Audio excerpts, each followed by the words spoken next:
Ceci est un livre audio autogénéré par Google. Collection internationale. Dirigée par Denis Rolland, Joël Chassin et Françoise Dekowski. Cette collection a pour vocation de présenter les études les plus récentes sur les institutions, les politiques publiques et les forces politiques et culturelles à l'œuvre aujourd'hui. Au croisement des disciplines juridiques, des sciences politiques, des relations internationales, de l'histoire et de l'anthropologie, elle se propose, dans une perspective pluridisciplinaire, d'éclairer les enjeux de la scène mondiale et européenne. Série générale, dernière parution. Salim Tobias Pérez, Religion, immigration et intégration aux États-Unis. Une communauté hispanique à New York, 2015. Daniel Granada da Silva Ferreira, Pratique de la capoeira en France et au Royaume-Uni, 2015. Patrick Howlettmartin, La coopération médicale de Cuba. L'altruisme récompensé, 2015. Maria Teresa Gutiérrez HACES, La continentalisation du Mexique et du Canada dans l'Amérique du Nord. Les voisins du voisin, 2015. Éric Dichary, Théâtre, résidence d'artistes, médiation et territoire, 2014. Catherine Durandin et Cécile Folschweiller, Alerte en Europe, La guerre dans les Balkans, 1942 à 1913, 2014. Estelle Poitvin, L'Europe, une affaire intérieure ? Ce qui change en Europe, 2014. Juliette Maffre, La légalisation du mariage homosexuel en Argentine, 2014. Pierre-Philippe Berson, Sous le soleil de Chavez. Enquête sur le Venezuela d'Hugo Chavez, 2014. Mathieu Crétenant, Le rôle de la presse dans la construction de la paix, le cas du conflit basque, 2014. Pierre Journoux, La guerre de Corée et ses enjeux stratégiques de 1950 à nos jours, 2014. Philippe Saunier, Politique de la comptabilité publique, 2014. Laurent Borzillo, La Bundeswehr. De la pertinence des réformes à l'aune des opérations extérieures, 2014. Jean-Yves Paraiso, La perception de la théologie latino-américaine de la libération en République fédérale d'Allemagne. L'exemple du cercle d'études Église et libération, 1973 à 1978, 2013. Édouard Boinet, Hydropolitique du fleuve Sénégal. Limites et perspectives d'un modèle de coopération, 2013. Éric Dichary, L'écologie de l'éducation. Un anthropologue à l'école du bertsularisme en Pays basque, 2013. Sébastien Barrere, Les États-Unis face au franquisme. 1936 à 1956, La croisée des chemins, 2013. Marc Pave, La pêche côtière en France, 1715 à 1850. Approche sociale et environnementale, 2013. Marianne Guillemin, Femmes officiers de communication dans l'armée de terre. Le parcours des combattantes, 2013. Ariane Landuy et Denis Rolland, org. Construire l'espace politique européen. Historiographie politique et territoire, 2012. Les textes publiés dans cet ouvrage ont été rassemblés et relus par un comité scientifique composé de Danielle Ecky, directrice de la publication, Michel Fabreguet, directeur de la publication, Régine Atzenhofer et Nadine Willman. Ouvrage publié avec le concours de l'Université de Strasbourg. Introduction. Michel Fabreguet, Danielle Ecky. Université de Strasbourg. En conclusion de l'ouvrage collectif Qu'est-ce qu'un déporté, Annette Viviorca écrit : Nous sommes en train de passer de la mémoire à l'histoire. La source principale des études sur les déportations, l'univers concentrationnaire, le génocide des Juifs n'est plus le témoignage écrit ou oral de ceux qui en furent les victimes et qui y survécurent. Les archives sont désormais largement ouvertes. Le conflit histoire-mémoire est désormais derrière nous, même si par inertie, nous opposons toujours la mémoire à l'histoire. Mais il convient cependant de relever, à la lecture de publications encore récentes, combien le conflit entre la mémoire et l'histoire de la déportation continue de peser sur l'historiographie française. Dans l'épilogue de son ouvrage Nuit et brouillard. Un film dans l'histoire, Sylvie Lindeperg revient avec une évidente empathie sur les mésaventures de l'historienne Olga Wormser-Migaud, qui avait contesté à tort, dans sa thèse pionnière sur le système concentrationnaire nazi, l'existence des chambres à gaz dans les camps de concentration de Mauthausen et de Ravensbrück.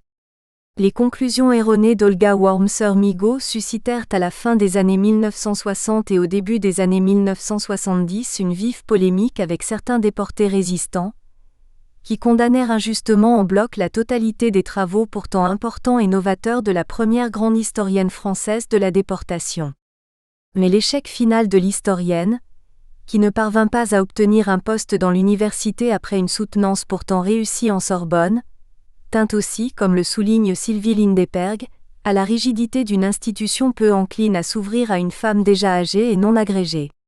Sensible, par féminisme, à l'échec d'une consoeur appartenant à une autre génération, à une époque où le pouvoir dans les institutions universitaires restait concentré aux mains des hommes, Sylvie Lindeperg et Annette Viviorca entendent également relativiser l'importance de l'erreur d'Olga Wormser-Migaud, en affirmant que celle-ci permettait paradoxalement de prendre conscience de la différence de nature entre le processus génocidaire, qui se développa en particulier dans les centres de mise à mort de L', et le système concentrationnaire sur le territoire de l'Altreich et de l'Autriche annexée, où la pratique des assassinats par gaz demeura beaucoup plus limitée. Ce constat qui relève aujourd'hui de l'évidence pour les membres de la communauté scientifique était encore bien mal perçu et compris dans les années 1960 et 1970. L'apport des travaux d'Olga Wormser-Migaud aurait été de ce point de vue décisif. Une réhabilitation bienveillante d'une historienne injustement mésestimée et mal récompensée, à laquelle deux jeunes chercheurs, Bertrand Hamelin et Thomas Fontaine, ne souscrivent manifestement pas. Sensible au fait que l'université française demeura sourde, au début des années 1970, aux tentatives de réfutation par des déportés résistants, de l'erreur commise par Olga Wormser-Migaud, ils entendent pour leur part dénoncer l'étanchéité du milieu universitaire à la controverse scientifique, le problème des chambres à gaz n'ayant eu qu'un caractère secondaire dans les années 1960 à 1970, et même l'instinct de protection des apostrophes. Une institution incapable de déceler puis de réfuter une erreur, dont la portée n'était pourtant nullement négligeable. L'université aurait alors pâti de l'insuffisance de sa réflexion méthodologique sur le traitement des témoignages, qui l'aurait ainsi conduit à écarter beaucoup trop rapidement et injustement la parole des témoins déportés résistants, pourtant porteuse de la vérité. La polémique, on le voit, n'est pas encore tarie et jusqu'à aujourd'hui, en France, des experts peuvent donc continuer à s'affronter pour savoir qui des témoins ou des historiens, de la mémoire et de l'histoire sont les mieux placés pour dire le vrai sur la déportation, même si Hamelin et Fontaine peinent tout de même quelque peu à réfuter les arguments plus convaincants et mieux étayés de Sylvie Lindeperg et d'Annette Viviorca. Mais pour en finir avec le ressassement pénible de ces controverses, il faut tout de même rappeler que celles-ci présentèrent l'inconvénient de pouvoir laisser croire, à la fin des années 1970, au moment où l'affaire Forisson allait donner à la thèse de la négation de l'existence des chambres à gaz une véritable audience médiatique, que telle était effectivement la controverse scientifique majeure concernant l'histoire des camps nazis. Et l'on sait l'exploitation politique qui devait en être faite quelques années plus tard, à propos du point de détail de l'histoire de la Seconde Guerre mondiale.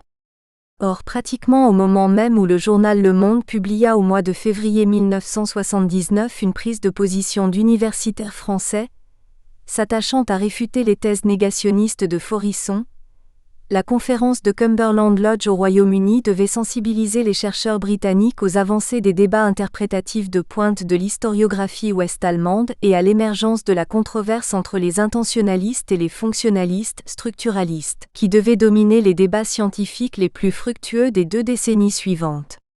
Débats qui devaient demeurer longtemps assez méconnus de l'historiographie française. On mesure ainsi combien la controverse franco-française, souvent bien vaine et stérile entre histoire et mémoire, a pu résulter et refléter les retards et les ignorances accumulés par l'historiographie française du nazisme, au regard des avancées de la recherche internationale. Le conflit de légitimité entre témoins et historiens sur le terrain de l'histoire concentrationnaire, dont les enjeux excèdent en fait très largement le seul cadre historique, a masqué et continue de masquer le très faible niveau scientifique de ces controverses et le retard accumulé par l'historiographie française du nazisme, en relation avec la méconnaissance des langues vivantes étrangères qui demeura longtemps aussi une des caractéristiques des historiens universitaires français. Le présent ouvrage n'entend donc pas prolonger et approfondir inutilement une controverse stérile, dont l'existence doit cependant être rappelée et explicitée dans le contexte français. Il s'inspire d'une démarche très différente. Le projet de ce colloque s'inscrit dans la continuité d'une première journée d'études organisée par l'équipe de recherche Frontières, Acteurs et Représentation de l'Europe, phare, de l'Université de Strasbourg en décembre 2009 sur le thème des grandes figures du passé et des héros référents. Un des acquis de cette journée a mis en évidence l'importance de la césure représentée par les décennies qui ont suivi la Seconde Guerre mondiale, dans la transformation des figures et des stéréotypes des héros contemporains, suite en particulier à l'ampleur du traumatisme engendré par les pratiques criminelles et génocidaires du nazisme. Il a donc paru tout à fait stimulant de s'intéresser dans cette perspective aux mémoires et aux représentations de la déportation dans l'Europe la plus contemporaine, au cours des 2 ou 3 dernières décennies. L'historien Tal Broutmann a souligné à juste titre que le terme de déportation s'est imposé en France pour désigner les victimes des nazis acheminés vers les camps de concentration, avec cette ambiguïté qu'il évoque, dans un premier temps, moins la détention que le déplacement, le transfert et l'éloignement. Mais ce terme a lui-même une longue histoire antérieure à la Seconde Guerre mondiale, et renvoie à tout phénomène de masse touchant des populations civiles réduites en esclavage, associant l'idée de peine au sens judiciaire et de travail forcé dans des circonstances particulièrement dures.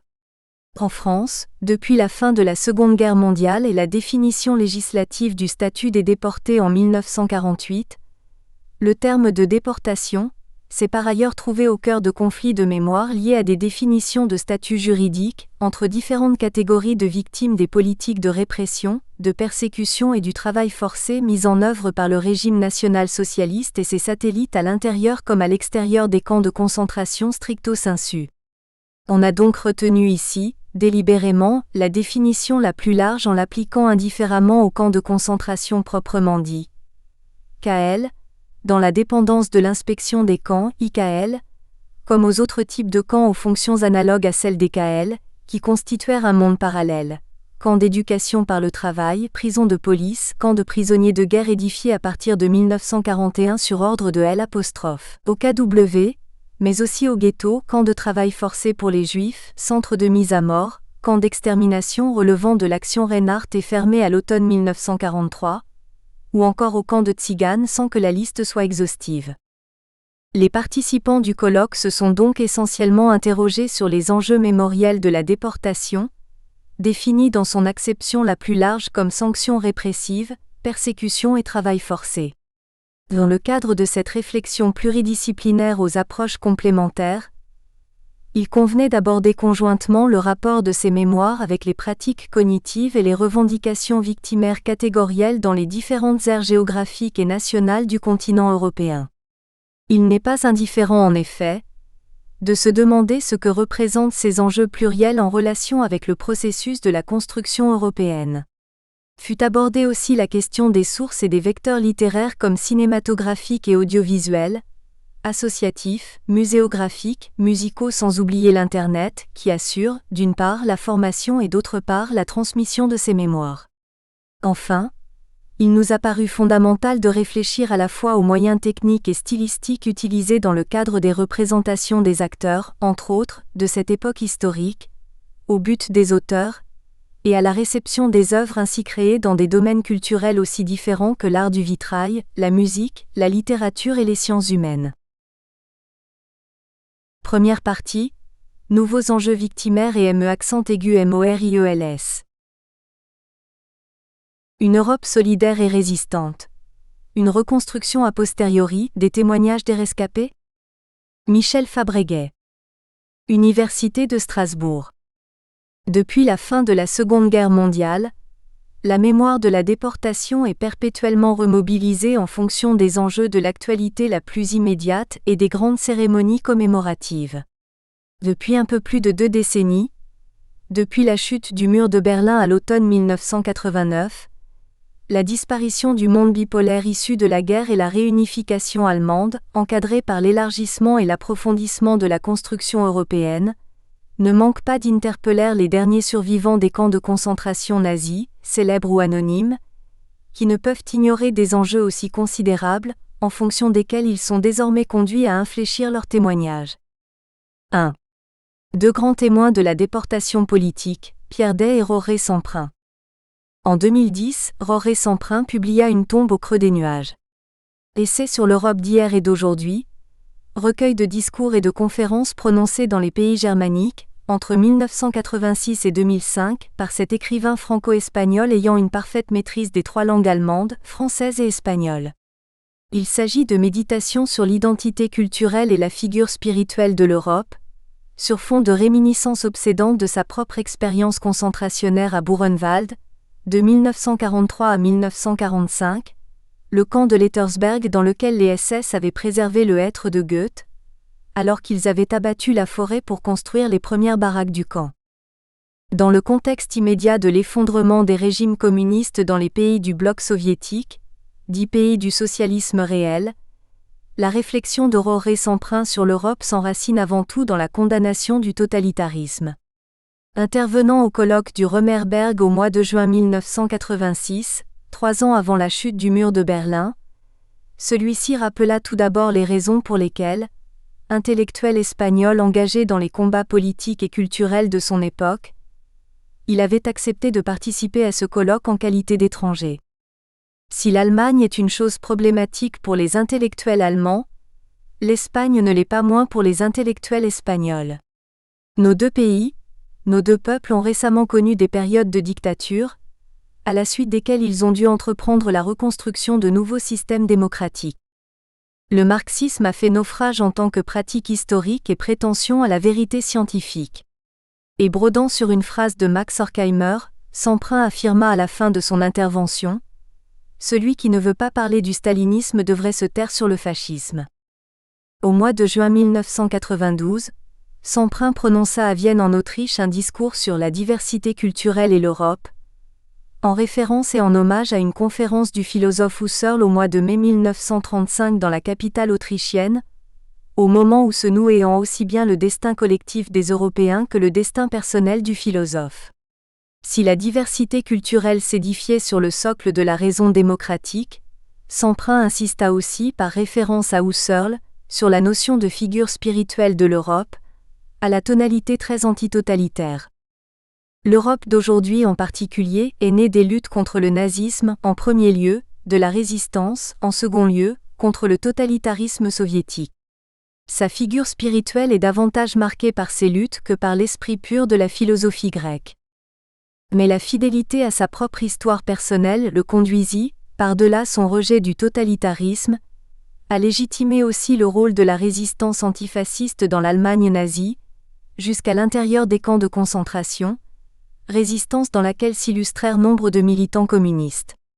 Ne se laissant en aucune façon influencer par les polémiques persistantes suscitées, entre autres parmi les rescapés du camp par l'action des militants communistes allemands à Buchenwald, Samprin ne craignit pas d'affirmer dans le discours, ni héros ni victime Weimar-Buchenwald, qu'il prononça en avril 1995 au Théâtre national de Weimar, à l'occasion de la célébration du 50e anniversaire de la libération du camp. En premier lieu, nous devons avaliser la nécessité de la résistance antifasciste. La résistance avait rendu possible la formation d'une solidarité internationale et le développement des principes et de la pratique d'une morale de résistance. Observée sous cet angle, l'expérience de l'organisation communiste allemande de Buchenwald peut et doit être acceptée par la mémoire historique de l'Allemagne réunifiée. Elle appartient à sa tradition de la résistance et à son héritage des luttes contre le nazisme. Le 27 janvier 2003, devant le Bundestag allemand à l'occasion de la commémoration officielle des victimes du national-socialisme, lors d'une séance placée sous la présidence du chancelier social-démocrate Gerhard Schröder, Samprin réaffirma : « Tout au long de la vie que j'ai menée, comme combattant européen dans la résistance pendant la Seconde Guerre mondiale, j'ai toujours eu la chance de pouvoir me fier au conseil et à la solidarité des antifascistes allemands, qui avaient toujours une mentalité humaine, une sagacité intellectuelle et un extraordinaire courage civil.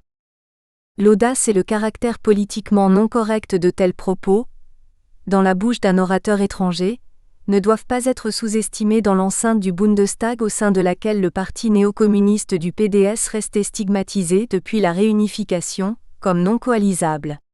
Cependant, la reconnaissance conservée à l'égard de l'action des antifascistes dans le camp de ses anciens camarades allemands n'excluait pas non plus la nécessité du jugement critique à leur égard. Roret-Semprun ne manqua pas de le rappeler dans son discours du Théâtre national de Weimar au mois d'avril 1995. Tout en restant moralement légitime et efficace d'un point de vue politique, l'activité antifasciste des Capos rouges de Buchenwald et de leurs alliés des différents pays européens dans les comités secrets doit cependant être analysée de façon critique pour juger de façon objective les résultats obtenus et le prix en vie humaine que cela a supposé. Le parcours post-concentrationnaire de Pierre Day n'est pas sans offrir de nombreuses similitudes avec celui de Roret-Semprun.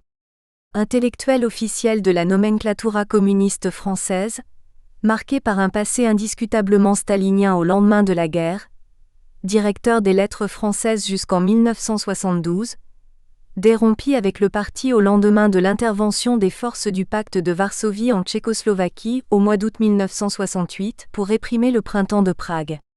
Comme Roret-Semprun et nombre de rescapés des camps, Pierre Day n'a cessé d'être hanté par le souvenir de son expérience concentrationnaire dans le camp central de Mauthausen en Autriche rattaché en ce qui le concerne, à propos de laquelle il n'a cessé de témoigner, en fonction du contexte et des enjeux de L'. Actualité la plus immédiate, sous les formes littéraires les plus diverses tout au long de la seconde moitié du XXe siècle, comme romancier avec La dernière forteresse en 1950, incontestablement influencé par l'espoir des apostrophes. André Malraux, comme préfacier du recueil des témoignages des républicains espagnols et des interbrigadistes Triangle Bleu paru chez Gallimard en 1969 puis comme essayiste politique avec Ce que je sais du XXe siècle en 1985. En 2005, à l'occasion de la commémoration du 60e anniversaire de la libération des camps et de la défaite de l'Allemagne nazie, Pierre Day fit paraître Bréviaire pour Mauthausen, dont le dernier chapitre s'intitulait justement « L'Europe tout court ». J'ai rencontré l'Europe à Mauthausen. Une Europe de la résistance à Hitler, une Europe clandestine souvent réduite à des chuchottis, même à des signes, mais une Europe d'autant plus solidaire que nous partagions la même peur jour après jour, de commettre une erreur et d'être démasqués. Ce qui ne voulait pas seulement dire la mort, mais la torture. À travailler ainsi dans le secret, avec des Espagnols, des Tchèques, des Belges, des Allemands, des Autrichiens, à la fin avec un Italien, à me heurter à des Polonais, puis à vivre avec eux la tragédie qui les frappait, il s'est construit en moi, sans que j'y prenne garde, une Europe de la fraternité qui a renouvelé une histoire apprise au lycée et a beaucoup modelé le reste de ma vie. Beaucoup plus que je ne l'ai perçu pendant des années. Il y a chez Pierre Day une évidente similarité avec Roret-Semprun, à travers l'évocation de l'Europe de la résistance à Hitler, ou encore les thèmes, assez classiques au demeurant dans les témoignages des rescapés politiques des camps, de la solidarité et de la fraternité. L'expérience concentrationnaire, au-delà de la souffrance qu'elle a pu engendrer, était donc présentée ici comme le creuset de la formation de l'identité européenne, et d'une certaine façon comme le préalable douloureux mais nécessaire à la construction de l'Union européenne, qui s'élargissait et s'approfondissait au moment de la commémoration de 2005. Le témoignage réactualisé de Pierre Day apparaissait ainsi tout à fait accessible et compréhensible aux jeunes lecteurs du début des années 2000, qui n'avaient pas connu la guerre. Mais il n'échappait pas pour autant au risque de tout discours commémoratif. Celui de l'anachronisme téléologique, accent aigu interprétant l'histoire et donnant rétrospectivement sens au passé en fonction des enjeux les plus immédiats du temps de la commémoration. Les écrits de Roret-Semprun et de Pierre Day sur leur détention dans les camps de concentration nazis témoignent donc de l'évolution de deux intellectuels profondément marqués aussi par leur passé communiste, au temps du stalinisme triomphant, et par leur rupture toujours problématique avec ce passé. Au moment de la chute du mur de Berlin, ils avaient pu réinvestir leurs anciennes aspirations au messianisme révolutionnaire et universaliste dans le nouvel idéal d'une construction européenne, portée avant tout désormais par les élites européennes, sur fond d'idéologie antitotalitaire. Mais que nous apprennent dans le même temps les témoignages des rescapés ordinaires, sur la réalité du brassage de détenus de différentes nationalités européennes dans la promiscuité avilissante des camps de concentration nazis ? 2. Les ambiguïtés et les limites de la solidarité internationale dans les camps. Le point essentiel ressortent des témoignages des rescapés, qui constituent d'ailleurs un noyau dur invariant des récits des survivants depuis la libération des camps, même si l'insistance sur la problématique européenne s'y trouve inévitablement accentuée depuis les 2 ou 3 dernières décennies. Pour les détenus politiques, l'internement en camp de concentration a constitué indiscutablement un temps fort et marquant de la découverte de la diversité des populations européennes. Dans les années 1940 en effet, en dehors du cercle très restreint des élites sociales, les jeunes gens issus des classes populaires mais aussi encore très largement des classes moyennes ne pratiquaient guère des langues étrangères et de la découverte de l'autre par les voyages, à l'exception des immigrés à l'interface de 2 pays et de 2 cultures.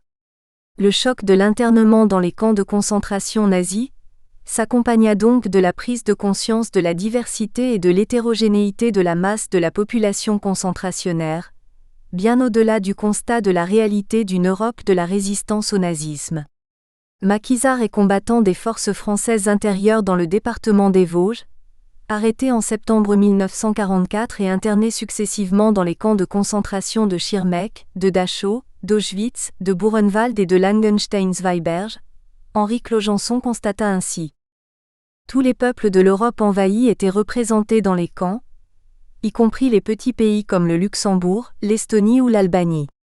Parmi ces détenus l'on trouvait des bandits, des voleurs ou des assassins que les Allemands avaient sortis de prison, puis les partisans russes et les maquisards français. Également des otages et les innocentes victimes ramassées dans une rafle un jour à Paris, à Bruxelles ou à Prague. Mais assez loin de l'optimisme téléologique de Pierre Day, l'expérience de la diversité ethnique et linguistique de l'Europe dans les camps fut vécue par ailleurs très douloureusement par les détenus. L'internationalisation de la population des camps de concentration, devenue une réalité depuis l'année 1940, avait été d'abord une conséquence de l'extension rapide de la domination du Reich sur le continent, avant qu'elle ne traduise aussi, dans la deuxième moitié de la guerre, l'accentuation de la répression dans l'ensemble des pays européens occupés, sous l'effet de l'essor des mouvements de résistance. Le brassage systématique des nationalités et des différentes catégories de détenus dans les camps de concentration releva alors d'une technique de la domination solidement éprouvée par les SS, qui reposait sur les principes de l'isolement des détenus au sein de la masse et du diviser pour régner. L'inertie liée au grand nombre des détenus, conjuguée aux inévitables difficultés de communication au sein de la population concentrationnaire qu'engendrait en permanence le mélange systématique des nationalités, dans les blocs de détention comme dans les commandos de travail, en dépit de l'existence d'un argot des camps assez rudimentaire à base de termes allemands enrichis d'apports linguistiques des autres nationalités les plus représentées à l'intérieur de chaque camp, facilitait grandement la tâche des gardiens. Interné en août 1944 dans le camp de Buchenwald, Maurice Braun nota. Les blocs brassaient astucieusement 17 nationalités. Ainsi nous pouvions difficilement communiquer, et nos différences engendraient des violences perpétuelles. Un bloc contenait environ 700 individus, toujours une nationalité dominante, mais toutes les minorités étaient représentées. Par exemple, dans un bloc hollandais, il y avait 600 Hollandais, 15 Français, 15 Russes, 15 Polonais, etc. Les nationalités européennes détenues à l'intérieur des camps se trouvaient en fait, à l'origine, profondément divisées par des rancœurs et des antagonismes réciproques, qui résultaient des circonstances de leur défaite et de leurs asservissements successifs lors de l'établissement de l'hégémonie allemande sur le continent, à la charnière des années 1930 et 1940.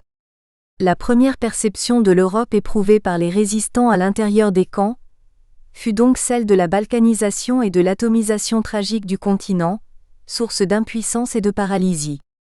Les Polonais abhorraient les Français, les Russes les Polonais, les Tchèques les Russes, les Allemands tous les autres. Les Français n'accordaient guère leur sympathie qu'aux Belges et aux Espagnols. Les Yougoslaves s'enfermaient dans une fierté farouche et les Danois dans un égoïsme hermétique. Quant aux Néerlandais, ils pleuraient un confort passé qui les rendait particulièrement vulnérables. Ils constituaient des cibles privilégiées pour le crématoire. Dans cette tour de Babel des rancœurs et des souffrances, dans la mesure où la politique étrangère de la France dans les années 1930 avait pu justement apparaître, aux yeux d'un grand nombre d'Européens eux-mêmes victimes d'agressions de la part du fascisme, comme une suite de renoncements et d'abandons successifs face au Reich, jusqu'à la débâcle du printemps 1940, le prestige des détenus français au sein de la population concentrationnaire en trouva considérablement dévalorisé. C'était au demeurant une situation assez absurde, puisque nombre de détenus politiques avaient été eux-mêmes anti-munichois et résistants. Militants communistes issus d'une famille d'origine juive, arrêtés pour fait de résistance dans le département de la Creuse au mois de juillet 1944 et internés dans le camp de Buchenwald au mois de septembre 1944, avant d'être transférés dans son annexe de Langenstein en novembre. Émile Torner a pu parfaitement décrire la situation des Français comme de très nombreux autres témoins avant lui. Il faut se remettre dans le contexte. On n'avait pas voulu se battre pour les Polonais en 1939. Nous étions les plus mal vus. Les Tchèques nous en voulaient aussi de les avoir laissés tomber avec les accords de Munich, les Autrichiens nous en voulaient d'avoir accepté l'Anschluss, et les Espagnols nous reprochaient la non-intervention en Espagne. Nous étions les mal-aimés. Ceux qui m'ont appris à vivre dans l'univers concentrationnaire, ce sont mes camarades français. Mais il faudrait aussi parler des communistes allemands, qui ont eux aussi appris à vivre dans cet univers concentrationnaire. Mais les détenus français éprouvaient aussi leurs propres animosités. De manière très commune et très répandue, celles-ci se sont concentrées plus particulièrement sur les Polonais, qu'un grand nombre de témoignages depuis la fin de la guerre n'ont cessé de dépeindre sous les traits les plus négatifs. André Laroche, membre du mouvement Combat, arrêté à Lyon et interné au mois de mai 1944 dans le camp de Buchenwald avant d'être transféré à Dora, est ainsi très représentatif de l'opinion moyenne des détenus français lorsqu'il affirma: les Polonais acceptaient n'importe quelle tâche pour faire plaisir aux Kapos ou aux SS.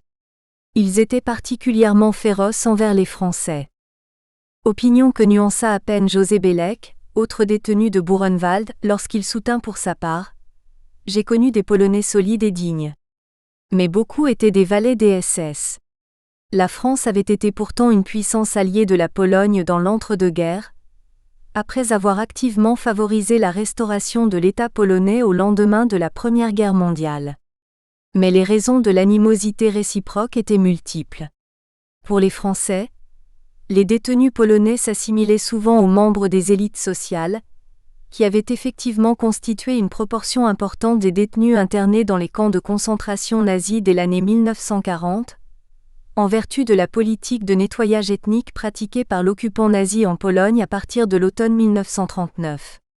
Ces élites se caractérisaient par un nationalisme très affirmé, qui s'enracinait aussi dans un catholicisme fervent et un anticommunisme qui ne l'était pas moins, qui s'expliquait avant tout par la situation géopolitique de la Pologne. Par ailleurs, des détenus polonais avaient pu bénéficier de l'antériorité de leur internement dans les camps par rapport aux Français, ainsi que de leur bonne connaissance de la langue allemande pour accéder à des postes de responsabilité au sein de l'administration internée des différents camps, ce qui ne manquait pas de les faire apparaître comme des collaborateurs des Allemands aux yeux de nombreux détenus français, arrivés plus tardivement dans ces mêmes camps et dans le contexte très différent des années 1943 et 1944. Il est évident que prêter une identité européenne aux contemporains et aux acteurs de la Seconde Guerre mondiale ne peut conduire qu'à commettre un anachronisme. La référence à l'Europe, qui nous est aujourd'hui familière, ne doit pas en effet occulter une réalité fondamentale pour qui étudie les acteurs de la Seconde Guerre mondiale, celle du primat alors indiscutable de l'identité nationale, encore porteuse dans le cas des résistants français d'un véritable messianisme révolutionnaire qui permettait ainsi d'accéder directement à la valeur de l'universel, en opposition radicale au particularisme cher à l'idéologie völkisch nazie. Très significative à ce propos est la relation que donne Odette Duguay-Reglet, détenue dans le camp de Ravensbrück, de la commémoration clandestine du jour de la fête nationale française. On chanta auprès de ma blonde, la Madelon, le chant du départ, puis enfin la Marseillaise interprétée par un groupe de 3 jeunes filles, l'une en bleu, l'autre en blanc et la troisième en rouge. Toutes les femmes les accompagnaient à voix basse. Nos camarades des autres blocs avaient été invités à venir au spectacle. Une vingtaine d'entre elles purent s'échapper et vinrent se joindre à la fête. Les étrangères qui étaient là ont applaudi et les Russes, pour participer à la fête nationale française, chantèrent des chœurs populaires de leur pays et leur hymne national. Aux fenêtres, quelques-unes de nos camarades faisaient le guet.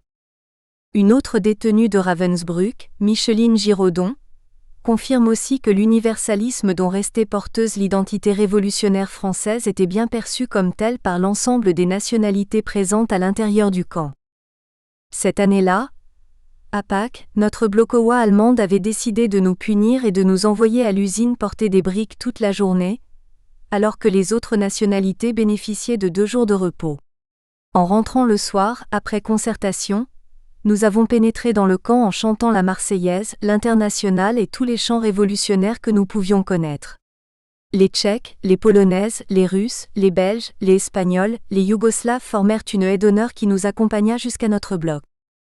En définitive, beaucoup plus qu'à un idéal d'Union européenne, qui n'avait guère de sens pour les acteurs des 2 guerres mondiales, les aspirations des détenus des camps de concentration nazis, très certainement sous l'influence du modèle de la révolution bolchevique propagé par les membres de l'appareil de la Comintern internés dans les camps, se tournèrent vers un universalisme présentant un caractère mondial. Cet état d'esprit, empreint d'un lyrisme un peu exalté et échevelé, s'affirma plus particulièrement au moment de la libération des camps. L'appel du Comité international du camp de Mauthausen, connu depuis sous le nom de Serment du 16 mai 1945, à l'occasion de la cérémonie marquant le départ des détenus soviétiques, affirmait notamment : le séjour de longues années dans le camp nous a convaincus de la valeur de la fraternité humaine. Fidèles à cet idéal, nous faisons le serment solidairement et d'un commun accord, de continuer la lutte contre l'impérialisme et les excitations nationalistes. La paix et la liberté sont la garantie du bonheur des peuples, et l'édification du monde sur de nouvelles bases de justice sociale et nationale est le seul chemin pour la collaboration des États et des peuples. Nous voulons, après avoir obtenu notre liberté et celle de notre nation, garder le souvenir de la solidarité internationale du camp et en tirer la leçon suivante. Nous suivrons un chemin commun, le chemin de la compréhension réciproque, le chemin de la collaboration à la grande œuvre de l'édification d'un monde nouveau, libre et juste pour tous. Sur des bases sûres de la fraternité internationale, nous voulons construire le plus beau monument qu'il nous sera possible d'ériger aux soldats tombés pour la liberté. Le monde de l'homme libre. Cette illusion lyrique que les événements historiques à venir ne devaient d'ailleurs pas tarder à démentir, parfois cruellement, justifie pleinement, a posteriori, l'appel à la vigilance critique que lança très lucidement Roré Samprin dans son discours au Théâtre national de Weimar à l'occasion de la célébration du 50e anniversaire de la libération du camp. L'heure est venue d'en finir avec la rhétorique et les mythologies d'un esprit de parti pseudo-universel, qui tenterait de se déguiser en esprit du monde. Conclusion. La référence à l'expérience de la détention et de la résistance à l'intérieur des camps de concentration nazis comme ébauche ou comme épure de l'actuelle construction européenne, esquissée sous la plume de quelques grands témoins de la déportation, en particulier à l'occasion des cérémonies commémoratives du 60e anniversaire de la libération des camps, en 2005, apparaît comme relevant indiscutablement de l'illusion des apostrophes, un anachronisme téléologique, tout à fait caractéristique des cérémonies commémoratives. L'internement dans les camps fut au contraire, pour ceux qui eurent à le subir et à l'endurer, une expérience tout à fait tragique de la réalité de la balkanisation et de l'atomisation du continent européen sous le joug impitoyable de la domination nazie. Mais il reste aussi évident que la mémoire de la résistance au nazisme, jusqu'à l'intérieur des camps de concentration, doit s'inscrire dans les valeurs fondatrices de notre moderne conception de l'identité et des valeurs européennes, rendant ainsi par la même occasion très problématique la référence, très convenue et politiquement très correcte, à l'antitotalitarisme. De l'occultation à l'ostentation, l'inscription de la mémoire de la déportation dans l'espace public en Allemagne fédérale. Marcel Tambarin. Université de Bourgogne. Quand l'écrivain Martin Walser a profité en 1998 de la remise du prestigieux prix de la paix des libraires allemands, pour qualifier le projet de mémorial pour les Juifs assassinés d'Europe, plus connu comme Mémorial de l'Holocauste, de cauchemar de la taille d'un terrain de football, de monumentalisation de la honte, et plus généralement d'exemples représentatifs d'une présence à ses yeux croissante du passé nazi, il s'en était ensuivi une polémique d'autant plus violente que l'écrivain avait avoué, et ce en présence du président du Conseil central des Juifs en Allemagne Ignaz Bubis, qu'il lui était souvent arrivé de détourner le regard devant les pires séquences filmées dans les camps, parce qu'il ne supportait plus ce rappel selon lui permanent des crimes nazis. Le retentissement a été à la hauteur du scandale, mais la controverse souvent ramenée à un affrontement personnel, au point d'entrer dans les annales sous le nom de polémique Walser-Bubis, alors qu'elle soulevait deux questions qui touchent au cœur de la question mémorielle en Allemagne. La première, c'est de savoir s'il s'agissait dans le cas de M. Walser, d'un phénomène de perception subjective, ou si à présent le rappel des crimes nazis, de la déportation et de l'extermination, se trouve effectivement mis en avant comme jamais auparavant, ce qui peut se vérifier en retraçant l'évolution du traitement réservé aux lieux de mémoire de la déportation depuis 1945, étant entendu que les lieux sont ici à prendre au pied de la lettre, dans la mesure où l'on en tiendra aux vestiges et aux monuments, ainsi qu'aux lieux symboliques, certes compris au sens le plus large, mais toujours concret de monument ou de mémorial.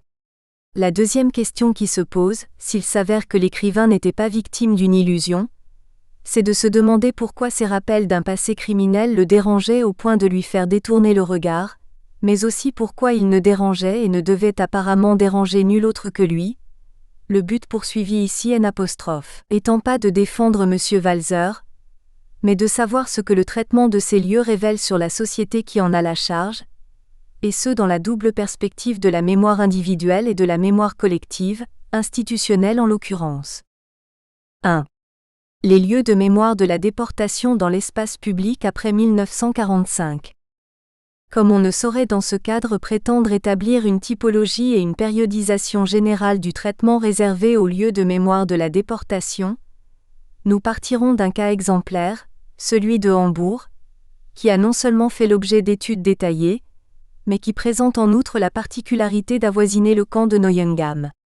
Une chronologie sommaire fait ainsi apparaître que dès 1946, à l'initiative de la VVN, Vereinigung der Verfolgten des Nazi-Régime et d'un sénateur communiste, la décision est prise d'ériger un monument aux victimes de la terreur nazie, qui entend à l'époque honorer les résistants, les soldats et les victimes des bombardements, mais non explicitement les morts des camps de concentration. L'inauguration en 1949 de ce monument situé au cimetière d'Ohlsdorf donnera lieu à l'un de ces discours typiques de l'époque, dans lesquels Hitler apparaît comme une créature démoniaque et le nazisme comme une maladie, et dont toute notion de responsabilité collective est absente. Puis en 1952 est inauguré un nouveau monument, cette fois en mémoire des victimes des bombardements et devant une très nombreuse assistance puisque l'on compte 20 000 personnes, dont plusieurs ministres fédéraux. Plus tard, cependant que les anciens combattants et la Bundeswehr continuaient à rendre hommage aux soldats allemands devant le monument aux morts érigé en 1936 au Dammtor, et auquel avait été ajoutée une plaque funéraire réalisée par l'auteur même du monument initial, on inaugure en 1985-86e de nouveaux monuments contre la guerre et le fascisme, ceux inachevés de Herdelica au Dammtor ainsi que la colonne des Esther et de Johann Gertz à Harburg, ce monument qui disparaît pour commémorer un peuple disparu, d'abord érigé puis progressivement enfoui dans le sol jusqu'en 1993.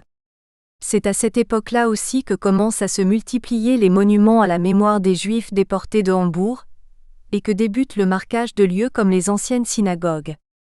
Quant au camp de Neuengamme, ces bâtiments sont d'abord utilisés par les Alliés pour y loger les personnes déplacées, DPS, puis comme camp d'internement, enfin comme prison pour des SS en 1947 avant leur fermeture en août 1948.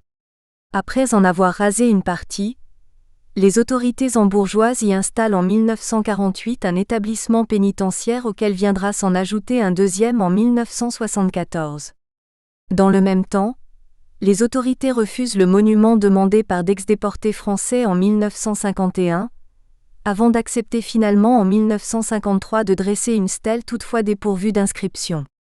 Le monument sera enfin construit en 1965, avec un oubli révélateur, puisque la plaque commémorative ne mentionnait que 5 500 morts au lieu de 55 000, mais une subvention pourtant promise pour le registre des morts sera encore refusée en 1967.